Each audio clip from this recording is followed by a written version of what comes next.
During a negotiation involving $5 million, my sister Emily was belittled by Tom, the manager of our client company. Tom, with a sneer, told her, "Don't act so high and mighty for a subcontractor," and shockingly poured the coffee he was holding over her head. "Cool down with some coffee. A useless subcontractor like you doesn't belong here." Ah! Emily stood there, coffee dripping from her hair and soaking into her clothes from her shoulders to her collar. I hurriedly tried to rush over, but immediately after, Emily sharpened her gaze and stared intently at Tom, then confidently declared, "Get Mr. Hughes right now." "Ha? Why would a subcontractor think they can summon Mr. Hughes?" Tom laughed smugly, completely unfazed. But the next moment, his face turned pale as he learned a truth he never expected. "My name is Kevin Adams. I work for an automotive parts manufacturer, and I'm 45 years old. My job involves handling the development and production of parts while dealing directly with car manufacturers. Sometimes, I even propose new parts for upcoming vehicle models, a job that is both challenging and rewarding. I love the lively, tense atmosphere of the development site, and whenever I can find the time, I like to visit the production site. To be honest, most people at my level would probably stay in the office and just give orders to their subordinates. But as a graduate of an engineering university, I can't help but want to see the action on the ground. Wearing my workwear and heading to the site, I talk with the younger colleagues, checking things out for myself, and hearing their honest feedback. Some people tell me, "It's time for you to settle down in the office," but to me, being on site is fundamental. This is a routine I refuse to give up. And today, just like always, I changed into my workwear and went to the production site. I checked the production site while listening to the colleagues to see if they have any issues. Just as I was thinking about heading back to the main office, a young woman's voice called out to me. "Hey there! How's it going, Emily?" Smiling brightly in front of me was my sister, Emily. She joined the same company as me right after graduating from college. She's 27, still early in her career. I've always been the kind of person who sticks to my opinions and follows through on whatever I set my mind to. Even at this age, my habit of popping into the production site is probably because of that trait. But when it comes to my much younger sister, I can't always be so assertive. That has a lot to do with our upbringing. Our mother passed away shortly after Emily was born due to complications from childbirth. And when Emily was just 4, our father died of an illness, leaving me, at the age of 22, to take care of both of us. At the time, I was a new employee, incredibly busy, but I refused to give up on raising Emily. I'd drop her off at daycare before heading to work, get my overtime hours waived so I could pick her up, and walk home hand in hand. With the support of those around me, I managed to figure out housekeeping, and Emily grew up quickly and healthily. I was also feeling lost after losing our parents, but having Emily with me kept the loneliness at bay. Before I knew it, she had graduated from college. When she told me she wanted to work at the same company as me after seeing how I managed to balance work and raising her, I was so touched I almost cried.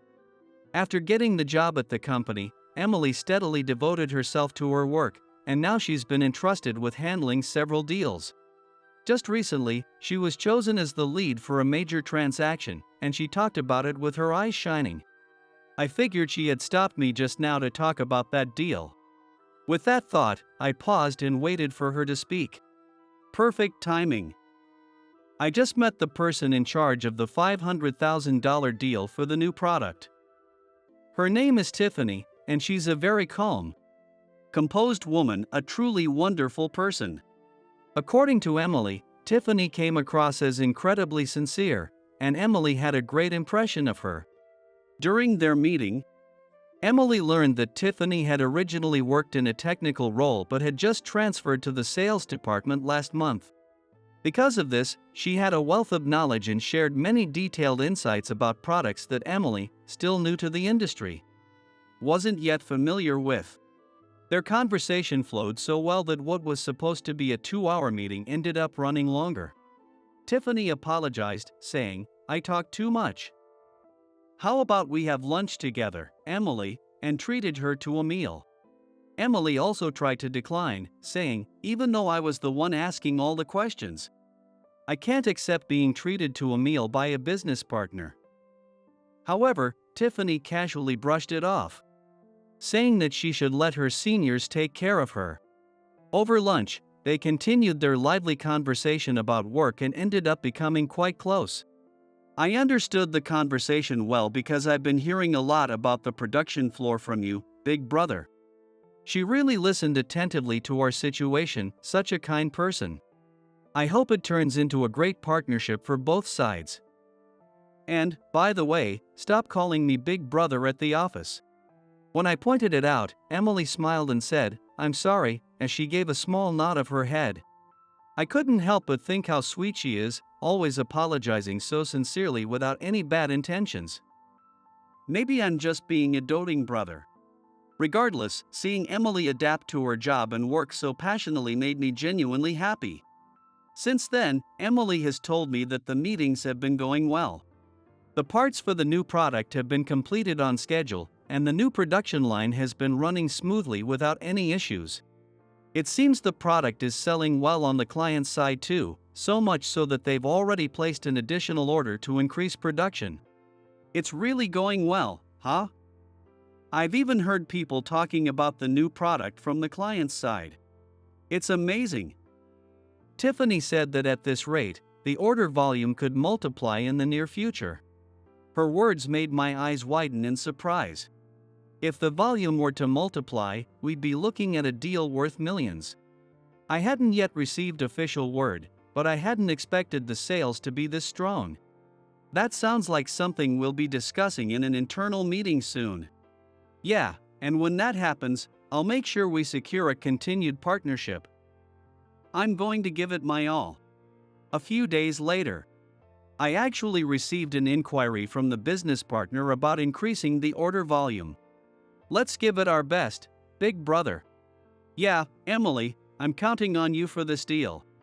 On the day of Emily's big meeting, after some negotiations, the deal grew to a total of $5 million. I was wondering if the conversation was getting lively by now when I received a phone call. The caller was Mr. Hughes from a business partner, who wanted to discuss something about the product. You'd like to discuss something? Actually, I'm at the factory right now, not at the headquarters. Ah, yes, I believe our office is nearby, right? Would you mind coming over? Our representative is currently in the middle of negotiations with your team. I mentioned that I was in my workwear, but he assured me that wouldn't be an issue. So, I got into my car and headed over to the company to meet with Mr. Hughes. When I arrived, he came out personally to greet me. Thank you for making the trip here today. Not at all, we're grateful for the chance to work on such a great deal. We were guided to the meeting room while chatting pleasantly. Along the way, one of his staff approached Mr. Hughes with something urgent. It seemed to be an urgent matter, as Mr. Hughes made the request with a concerned expression. Would you mind waiting in the meeting room for a bit? I'd also love to introduce you to your sister once the meeting wraps up. Of course, I don't mind. I'll wait in the room, I said, walking down the hallway. That's when I heard Emily's voice from a nearby room. Tom, that's inappropriate. Work and personal matters should be separate. Inappropriate? What's inappropriate about it? I'm just suggesting we grab a bite and talk about work in more detail. I heard the voice of the man called Tom, arguing with Emily, coming from the conference room. Feeling a sense of dread, I rushed inside. Inside the room, I saw Emily, her face red with anger, being confronted by a man in his 50s. That must be Tom. A woman in her early 30s stood nearby, trying to stop him. Tom had grabbed Emily's hand, and despite her protests, he wouldn't let go. Fury surged through me, and I stepped between them. What do you think you're doing? Can't you see my sister doesn't want this? What? You are her brother? Tom faltered for a second but then looked me up and down with contempt. When he saw I was wearing workwear, his face twisted into an openly scornful expression. So, the sister's in sales, and the brother's just a grunt on the factory floor, huh? Don't get so high and mighty for a subcontractor. That has nothing to do with it. Let go of my sister and apologize immediately. When I calmly stated it, Tom glared at me, looking upset. He clicked his tongue in frustration, then slumped into the sofa and took a sip of coffee. But almost immediately, he snapped, "It's cold," and slammed the cup down on the table with a loud thud. Don't lecture me like you're somebody important. I'm older, and I'm the department head for the main contractor. You're just a subcontractor. So get out of this room, outsider. There's no hierarchy like that in work. And I'm no outsider, I was called here by Mr. Hughes. I calmly explained the situation to Tom while shielding Emily, who had finally been freed, behind me. Tom didn't like my composed response. His eyes flared with anger, and he raised his voice. Called by Mr. Hughes? What a blatant lie. Are you that dumb? Wait. My brother is. In a flash, Emily stepped forward. Perhaps it was out of a sense of responsibility, knowing she was the one in charge. Just as she leaned in to explain the situation to Tom, it happened. I'm talking right now. Don't interrupt me. Here, cool off with this, useless subcontractor. Without warning, Tom threw his coffee all over Emily's head. Ah. Ha ha. You've really grown into an adult who looks good with coffee now, haven't you? Almost as fitting as your brother in his workwear. Coffee dripped from Emily's hair, soaking into her clothes from her shoulders to her collar. I rushed to help her, but before I could, Emily's eyes sharpened. She glared at Tom and spoke firmly. Get Mr. Hughes immediately. What? Are you two out of your minds? What makes you think subcontractors can summon Mr. Hughes? Tom, showing no remorse, kept grinning and looking at Emily, who was drenched in coffee. He was toying with her, thinking she was in a weaker position than him. His incredibly disrespectful attitude made me so furious that my eyes turned red. At that moment, the woman who had been standing frozen in shock, the one who had been trying to stop Tom, finally moved. Emily, are you okay? This is too much. Tiffany, thank you. The woman called Tiffany hastily pulled out a handkerchief and began wiping Emily's hair and suit. It seems that this woman is the original account manager, Tiffany. Emily, still trembling with anger, never broke her gaze on Tom. What's with that look? If you've got a problem, I can cancel this deal anytime. Tom sneered, laughing without the slightest hint of regret. Just as I was wondering how to handle this despicable man, Mr. Hughes burst into the conference room with incredible speed. What is going on here? His eyes darted around the room, trying to assess the situation, and when he saw me standing grim-faced and Emily drenched in coffee, he gasped in shock. This is outrageous. I'll take care of this immediately. Yes, Mr. Hughes. I'll call security and have them throw these two out. Don't worry. I just taught this uppity subcontractor girl and her factory worker brother a lesson. Tom, looking triumphant, confidently spoke and flashed a smile at Mr. Hughes, as if expecting praise. However, Mr. Hughes's face had turned pale as he quickly apologized to both me and Emily.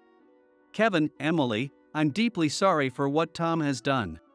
Yes, he repeatedly harassed my sister, despite her objections, and when I called him out on it, he poured coffee over her head.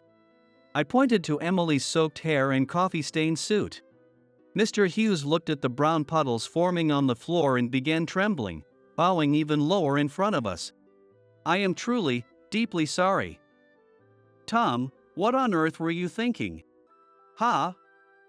Why are you bowing to these subcontractors, Mr. Hughes?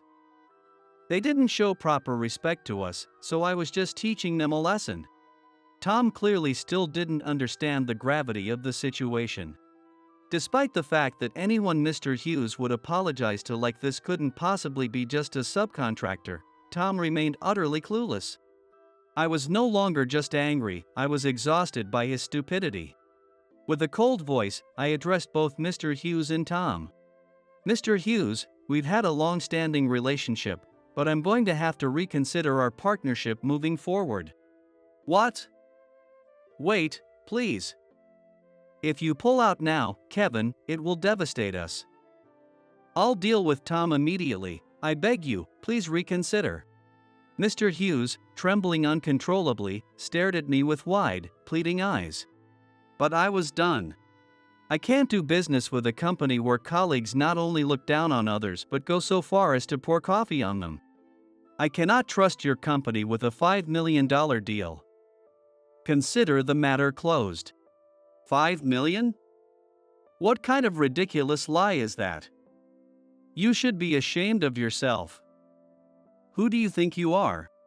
Tom, yanking his arm free from Mr. Hughes's grip, shouted at me, still not grasping the severity of the situation.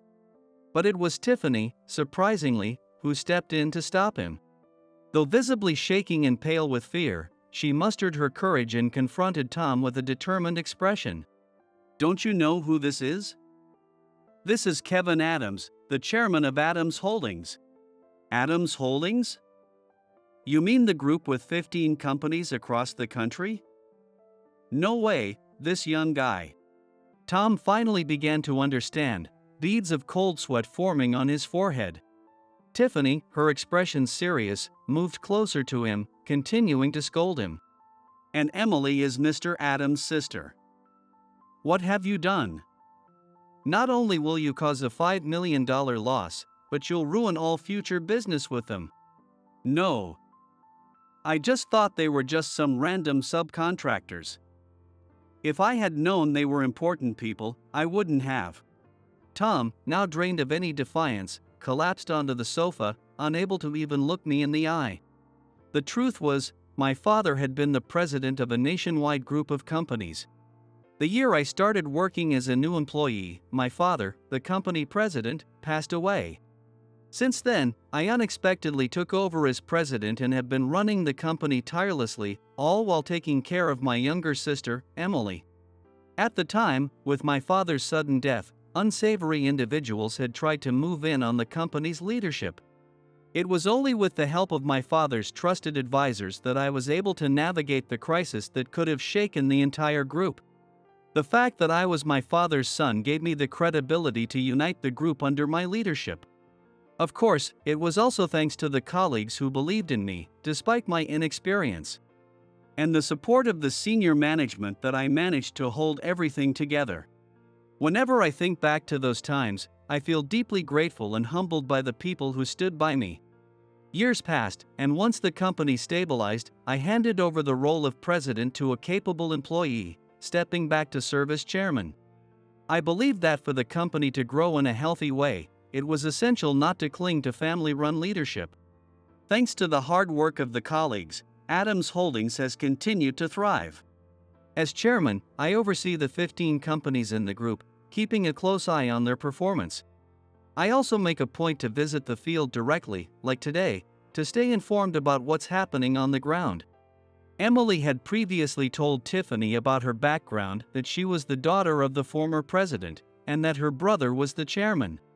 As Emily had mentioned, Tiffany was not the type of person who changed her attitude based on someone's status or position. In a good way. She never gave Tiffany any special treatment and treated her just like the other colleagues. Emily trusted Tiffany deeply for that. As an employee of our company and my sister, Emily has been humiliated here today. This will be the end of our business relationship. Please, wait. Could we have a chance to apologize? Tom, apologize right now. Mr. Hughes, pale as a sheet, bowed repeatedly as he desperately pleaded with me. But Tom, still not fully accepting the situation, stood there blankly, glancing between Emily and me. No one told me someone important was visiting. If I had known, I wouldn't have acted like that. This is entrapment. I've always conducted business as just an ordinary employee. I wanted to be evaluated on my own merits, without relying on my family's position. That's how I plan to prepare myself for a future leadership role, Emily firmly replied. Emily responded firmly, and though Tom mumbled something in an attempt to argue back, he quickly averted his eyes in embarrassment. Well, maybe I was in the wrong this time, but you deceived me too, didn't you? Tom. How dare you still speak so rudely? I coldly bid farewell to Mr. Hughes, who was furious once again. That aside, I couldn't leave Emily in her coffee-soaked state any longer. I'll be taking my leave for today. If I don't, my sister might fall ill. Please wait. We can have fresh clothes brought for her immediately. Just please don't cancel the contract. Mr. Hughes's panic was understandable. Though my company was a subcontractor supplying products, our advanced technology and broad product range made us one of the top firms in the industry. If we pulled out, he'd have no choice but to find another supplier. However, matching the quality and price we provided would be nearly impossible for his company. The cost of production would skyrocket, and some products might not even be replicable. Our work was crucial, not only for this specific deal but for the overall quality and pricing of his company's products. And if Adams Holdings as a group ceased all business with him, it would mean the collapse of everything his company had built. In essence, he would be blacklisted from the entire industry. No wonder he was desperate.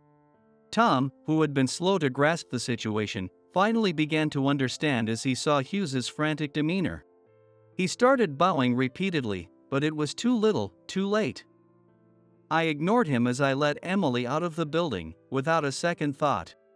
From behind, I could still hear Tom's desperate pleas and Hughes's furious reprimands echoing in the hallway. As I stepped out onto the main street to hail a taxi, I heard light footsteps running after me. It was Tiffany, her face flushed from running so hard. Mr. Adams, Emily, I'm so sorry for what happened. Tiffany, out of breath, bowed deeply to both Emily and me. Tom is my superior, and whenever he deals with women or subcontractors, he acts this way. I was the one in charge of the deal.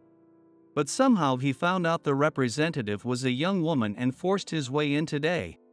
According to Tiffany, Tom's behavior had been a long-standing issue within their company. He would bully subordinates, women, and subcontractors, throwing his weight around to get what he wanted. Yet, when dealing with higher-ups, he was all smiles and charm, which is why the company had never taken any action against him. I actually gathered the courage to confront Tom once. I told him that main contractors and subcontractors should work together as partners, but, shockingly, instead of reflecting on his behavior, Tom had retaliated by spreading false rumors about Tiffany to the HR department, which resulted in her being forcibly transferred from the development department to sales. As his direct subordinate, she had been treated even worse since. After seeing what happened to me, everyone was too scared to stand up to him. But meeting and talking with Emily gave me the strength to face forward again. It turned out Tom's plan had been to push Tiffany out entirely and take over the deal himself. He thought he could interact with Emily, a young woman, and then claim all the credit for the work. But Tiffany hadn't given up and tried her best to stop him, even in the conference room today. But in the end, I wasn't much help and had to rely on Mr. Adams. No, you were a great help. If you hadn't stepped in and held things up, I wouldn't have been there in time to protect Emily. I truly appreciate what you did. I softened my expression slightly. Sure, looking at the result, Emily had been humiliated, drenched in coffee, and insulted. But Tiffany had bravely stood up to someone who had mistreated her in the past, not for herself, but for Emily. That was courage. When I thanked her, she blushed deeply and waved her hands bashfully. From now on, I want to be braver and help create a company where everyone can work comfortably. I won't give up on making this place the ideal workplace after what I've seen today. The ideal company? While it might sound nice to call her kind, Tiffany's demeanor had always given off a somewhat timid impression. However, the Tiffany speaking in front of me now had eyes sparkling with excitement and a face full of hope. When I asked her my question, Tiffany hesitated a little before speaking. A company where people in weaker positions can work comfortably. A place where no one is dismissed just because they're a woman or a subcontractor. I want to create a company that values people for their skills. I see. Well, maybe I can help with that in some way. I shared an idea I'd been thinking of with her. As I spoke, her face brightened, and she nodded enthusiastically, a smile blooming across her face. The next morning, both Mr. Hughes and Tom arrived at my company early. Standing in front of me, they bowed so low it seemed their backs might break. We deeply apologize for the trouble we caused during such an important business deal, Kevin. No amount of apology can make up for the trouble we've caused you. Mr. Hughes was about the same age as my late father. Seeing Mr. Hughes, a man as old as my late father, bowing repeatedly because of his subordinate's misconduct made me feel a bit sorry for him. However, Tom, the cause of all this, though now appearing serious, still had a look in his eyes that betrayed his frustration and unwillingness to truly accept responsibility. In front of me, as I stared coldly, Mr. Hughes bowed even lower and prompted Tom. I've brought him here to offer a formal apology. I'm deeply sorry for my actions, Tom said, bowing deeply. He may still be a department head.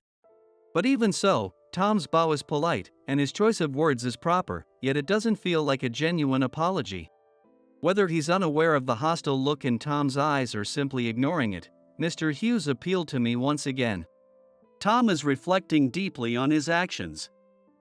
Please, reconsider your decision about the contract.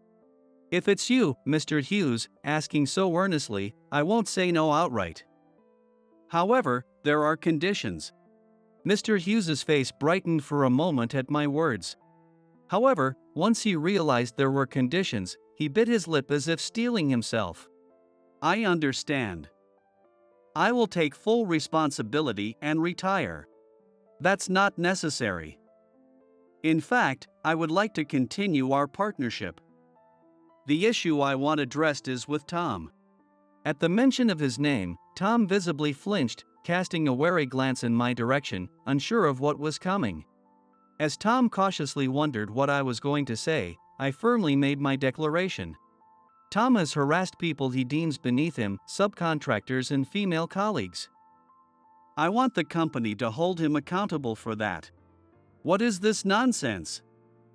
That's an unfounded accusation. He probably couldn't stay silent after hearing what I had to say. Tom, his face turning bright red, began to argue back. I dismissed him easily, continuing to lay out my conditions to Mr. Hughes. It's not nonsense. I witnessed his actions firsthand in the meeting room. Moreover, I want a commitment from your company to create a workplace where women can thrive. Do you really think our company is that difficult for women to work in? Mr. Hughes muttered quietly. He likely doesn't know what's really happening on the ground. And that wasn't surprising. Until now, no matter how much Tiffany and the other colleagues tried to speak up, Tom had crushed any unfavorable opinions using every trick in the book. But Tom, clearly desperate to avoid accountability, lashed out again, spitting his words angrily. These are baseless accusations. Tiffany's just exaggerating things and spreading rumors. No, it's not just Tiffany making these claims. I pulled out a thick stack of papers and handed them over. Tom's eyes widened in shock as he stared at the hefty file. It was a collection of complaints from colleagues reporting Tom's misconduct. In front of a stunned Tom, I explained the contents one by one. You've been overloading your subordinates with unreasonable amounts of work and punishing them with menial tasks like cleaning when they couldn't complete everything. You've also made inappropriate advances toward female colleagues and retaliated against them when they rejected you, getting them reassigned. Where did you get that report? Stop it. Stop reading it. Tom's previous rage evaporated into sheer panic as he lunged to grab the documents from my hand. Before he could, though, Mr. Hughes firmly grabbed his arm and yanked him back. That's enough. We can verify these claims easily, Tom. It's all lies.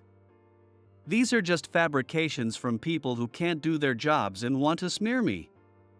They just want to get back at me." Tom stammered, pale and desperate to deflect blame. But I wasn't done. I pulled out the final, irrefutable piece of evidence. "No, these reports have been confirmed as true. We've cross-referenced the dates with security camera footage from inside your company. Your actions and words have been captured on tape." I showed him another set of documents. There was already a printout with the report number, the corresponding dates and times, and images extracted from the security camera footage. As for the company whistleblowers, it turns out that Tiffany had been quietly gathering evidence for some time. Many within the company had been troubled by Tom's actions, and people eager to assist Tiffany began coming forward one after another. The number of reports has now exceeded 50. I can't help but wonder just how many times Tom has acted so tyrannically over the years. Thinking about the long-term suffering of the colleagues sends a chill down my spine. Tom flipped through the thick stack of reports silently for a while, but it became clear he realized there was no way to talk his way out of this. Finally, he collapsed to his knees and began sobbing uncontrollably. Shortly after, Tom was fired from the company in a disciplinary dismissal. It was reported that multiple colleagues had filed individual lawsuits against him, and there were even several cases under police investigation. Since the day Mr. Hughes learned the truth about Tom, he had been deeply remorseful, to the point of looking gaunt. He deeply regretted not being able to take any action before it escalated into such a major incident. I'd betrayed the trust of my colleagues. As a president, I feel utterly ashamed. From now on, I will ensure that nothing like this ever happens again by focusing on improving our company's compliance. As promised, just 2 months later, a compliance department was established within the company. Tiffany was appointed as its first head. Every day is busy, but we've finally taken the first step toward creating the ideal company. I'm going to build a workplace where everyone can thrive. From her smile, all I can feel is kindness. There's no trace left of the timid side she once had. As I looked at her radiant smile, I noticed a playful glint in her eyes. I've changed this much thanks to both Emily and you, Mr. Adams. I'm looking forward to continuing to work together. Seeing her smile, I felt optimistic about the future of her company. As your partner, we'll have to keep up, too. Thinking about the bright future ahead, I couldn't help but smile. And so, I continue with my duties as chairman. That said, I still make frequent visits to the factories because I believe staying connected to the field is essential. Desk work alone dulls my senses. As for Emily, she has continued to build her own track record and recently earned a promotion to section manager. She has become a confident and capable employee, able to handle any negotiation with poise and respect. Emily's really flourishing. I have high hopes for her abilities. Thank you. But now it's your turn to step up, big brother. Emily is probably pushing me forward because of my relationship with Tiffany. Since the incident, Tiffany and I have grown much closer. We are now dating with the intention of marriage. I know that, as chairman and as a person, there will always be critical decisions to make. But no matter the situation, I want to face them with courage and make the necessary choices. With that thought in mind, I headed toward the place where Tiffany was waiting for me, the words of my proposal already formed in my heart.